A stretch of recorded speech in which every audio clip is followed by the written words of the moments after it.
Hazrat Aisha radiyallahu anha states that Sahla Sohail's daughter entered the presence of Allah's Apostle sallallahu alaihi wasallam and submitted.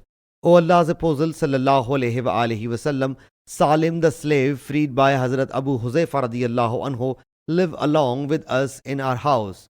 He has grown up like other men and started perceiving the matters related to a man. He sallallahu alaihi wasallam said, suckle him, so you will become unlawful for him. Ibn Mulaika, the reporter of the hadith, says, I, out of fear, did not narrate this hadith to anyone for 1 year. I then happened to meet Qasim, so I said to him, you narrated a hadith to me, and I, out of fear, have not narrated that hadith to anyone till day. He said, which one? I told him that hadith. He whereupon said, report this hadith from me without any fear.